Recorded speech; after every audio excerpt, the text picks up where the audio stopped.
Love FM।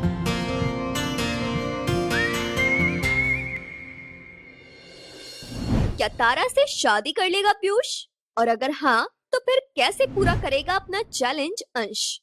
एक गरीब लड़का होकर अपनी इज्जत खोकर अब क्या करेगा अंश? आखिर क्या चाल है उसके दिमाग में? तारा को ऐसे देख पीयूष ने तारा को कंधों से पकड़कर उठाया। देखो तारा, तुम्हें भला कौन ना बोल सकता है। मैं तुमसे शादी करने को रेडी हूँ, पर क्या पीयूष?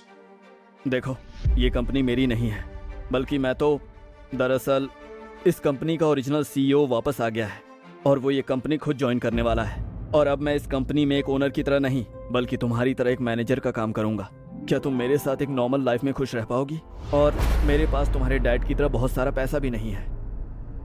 क्या ये तुम क्या कह रहे हो? ये सुनकर तारा के होश ही उड़ गए। जिसे वो इतना रीच समझ रही थी, असल में तो एक फटीचर निकला।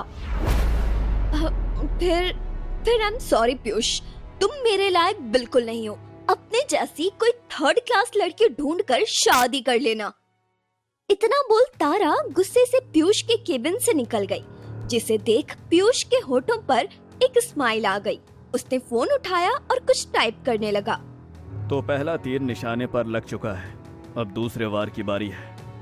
उधर जैसे ही तारा बाहर निकली तो हर तरफ भगदड़ मच गई। सब इधर से उधर हो रहे थे। ऑफिस के गेट में एक बड़ी तादाद में मीडिया वाले खड़े थे और साथ में पुलिस भी। ये देख तारा ने एक एम्प्लॉय से पूछा, ये सब क्या हो रहा है? कोई सेलिब्रिटी आ रहा है या कोई नेता जो इतना ग्रैंड वेलकम हो रहा है? अरे मैम, आपको पता नहीं? अपनी न्यूज नहीं देखी तो वही देख लो, आपको पता चल जाएगा। इतना बोल वो एम्प्लॉय वहाँ से चला गया। तारा ने अपना फोन ऑन किया जिसपे एक न्यूज चल रही थी। ये न्यूज देखकर तारा के होश उड़ गए। ओह माय गॉड, मास्क में ये इतना हैंडसम लग रहा है तो चेहरे से कितना लगता होगा, ऊपर से इतना अमीर भी। भगवान करे ये सबसे पहले मुझसे टकराए और इससे मुझसे प्यार हो जाए। ये बोलते हुए तारा के फेस पर एक अजीब स्माइल थी। उसकी लाइफ का सिर्फ एक ही मकसद था, इस दुनिया की सबसे अमीर इंसान बनना। देखते ही देखते पूरे ऑफिस को शानदार तरीके से सजा दिया गया। पूरा ऑफिस या मानो पूरा शहर उसके स्वागत के लिए तैयार खड़ा था। उन्हीं में उसे देखने के लिए सबसे बेचैन थी तारा, इसलिए हाथों में फूलों का बुके लिए वो सबसे आगे खड़ी थी। और तभी एक ब्लैक रोल्स रॉयस रुकी, जिसमें से ब्लैक टू पीस पहने एक हैंडसम आदमी निकला। उसने व्हाइट शर्ट पहनी थी और रेड टाई, हाथ में ब्रांडेड वॉच। उसकी आंखों पर चश्मा था और चेहरे पर बंधा वो काला मास्क जो उसका चेहरा छुपाए हुए था, साथ में उसे बेहद हसीन बना रहा था। उसे देखते ही सारे मीडिया वाले उसके सामने खड़े हो गए। वो आदमी सबको इग्नोर करते हुए प्रेस कॉन्फ्रेंस में माइक के सामने जाकर खड़ा हो गया। ओह माय गॉड, ये कितना हैंडसम है, बस जल्दी से फेस और दिख जाए। तभी मीडिया वालों ने लगातार उस आदमी से सवाल पूछने शुरू कर दिए। हेलो एवरीवन, आई नो क्या आप सभी लोग मेरा चेहरा देखने के लिए बहुत ज्यादा एक्साइटेड हो, और मैं इसमें बिल्कुल भी देरी नहीं करूंगा। इतना बोल उस आदमी ने अपने चेहरे से मास्क हटा दिया। उसका खूबसूरत चेहरा स्माइल से भरा हुआ था। ये देखकर तारा के हाथ से फ्लावर्स का बुके छूटकर नीचे गिर गया। अंश, ये तो अंश है। इसका मतलब आरवी कुकीज का असली सीईओ अंश है। ओह गॉड, ये मुझसे क्या हो गया? ये देख तारा समेत वहाँ सभी लोगों के होश उड़ चुके थे। जो फटीचर डिलीवरी बॉय बनकर रहता था, असली मालिक तो वही था। ये देखकर मीडिया शॉक्ड होकर सवाल पूछती, तभी अंश बोला, जानता हूँ कि आप सभी लोगों के कई सवाल होंगे, जैसे कि मैं देश का सबसे अमीर इंसान होकर एक डिलीवरी बॉय बनकर क्यों रहता था। देखिए, तो उसका भी रीजन है। सबसे पहले तो मैं देखना चाहता था कि मेरी कंपनी में जो खाना बन रहा है वो सही है कि नहीं, और खाने में कहीं कोई मिलावट तो नहीं है, क्योंकि मैं अपने देश की हेल्थ को लेकर कोई रिस्क नहीं लेना चाहता हूँ। और दूसरा रीजन, मैं देखना चाहता था कि कैसे मेरा स्टाफ जीता है, मतलब उन्हें क्या क्या दिक्कत है, एक नॉर्मल लाइफ जीना कितना मुश्किल होता है, ताकि मैं उसी हिसाब से उनकी लाइफ को बेहतर बना सकूं। तीसरा और आखिरी रीजन, ये देख तारा का सर शर्म से झुक गया। वो खुद से बोली, तेरे पास ये लास्ट मौका है तारा।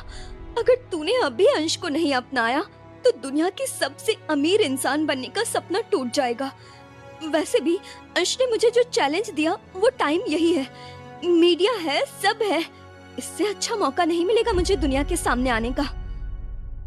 तारा अंश के बिल्कुल सामने आकर खड़ी हो गई। उसने माइक उठाया और बोली, इससे पहले आप अंश से और सवाल पूछें, मैं आपको कुछ बताना चाहूंगी। मैं तारा, और अंश ने जिस प्यार की तमन्ना की थी वो प्यार अंश ने मुझसे किया है। और अंश, तुम जीत गए, मैं हार गई। इतना बोल तारा घुटनों के बल बैठ गई और अपना हाथ फैलाकर बोली, मैंने तुम्हारे साथ जो किया उसके लिए मैं तुमसे हाथ जोड़कर माफी मांगती हूँ। और मैं पूरी दुनिया के सामने आज तुमसे पूछती हूँ, क्या तुम मुझसे शादी करोगे? ये देख उस कंपनी के पूरे स्टाफ के होश उड़ चुके थे। अरे कल तो इतनी बुरी तरह से बेइज्जती की थी अंश की, आज पता चला अमीर है तो प्रपोज करने आ गई। वाह! अरे हाँ हाँ, ऐसा ही होता है आजकल। बहुत सी लड़कियां लालची और पैसे देखती हैं। अंश ने देखा तारा ने अभी भी हाथ फैलाया हुआ था। उसने तारा को उठाया। मैं तुम्हारी तरह नहीं हूँ तारा, कि भरी महफिल में तुम्हें जलील करूं। कल जितना फर्क तुम्हारी और मेरी हैसियत में था, तुम अमीर थी और मैं एक डिलीवरी बॉय, उससे 10 गुना ज्यादा फर्क आज है। तुम सिर्फ मेरी एक एम्प्लॉय हो और मैं देश का सबसे अमीर आदमी। पर इज्जत, लिहाज, क्लास, पैसे नहीं, दिल से आती है। और कल तक जो पैसा पीयूष के पास था तुम्हें वो चाहिए था, और आज मेरे पास है तो मैं चाहिए। प्यार को छोड़कर पैसों को चुनने वाली लड़की मेरी बीवी तो हरगिज नहीं बन सकती। सुनकर तारा की आंखों में आंसू आ गए। तो क्या तुम्हें मुझसे प्यार नहीं? प्यार तो इतना है तारा कि खुद को खत्म कर दो तुम्हारे लिए, और तुम्हारे एक इशारे पर ये दुनिया तबाह कर दूं। तो फिर क्यों नहीं अपनाते मुझे? क्योंकि अगर तुम्हें अपना लिया तो मेरे सच्चे प्यार की तौहीन हो जाएगी। तुमसे प्यार ना करना मेरे बस में नहीं है, पर तुम्हें ना अपनाना मेरे बस में है। कल जिस प्यार को तुमने ठुकराया था वो असली दौलत थी, और ये दौलत तो आनी जानी है। मैं अंश, आरवी कुकीज का CEO, पूरी दुनिया के सामने एक्सेप्ट करता हूँ कि मैं तारा को अपनी जान से भी बढ़कर प्यार करता हूँ। इतना बोल अंश की आंखों में आंसू आ गए। ये देख ना जाने क्यों तारा की आंखों से आंसू बह निकले। अंश वहाँ से अंदर चला गया। सब लोग वहाँ से जा चुके थे, लेकिन तारा वहीं खड़ी थी। तभी तेज बारिश शुरू हो गई। तारा वहीं जमीन पर बैठ गई और खुद से बोली, हमेशा दौलत के पीछे भागती रही, और आज पहली बार सच्चा प्यार क्या होता है उसका एहसास हुआ।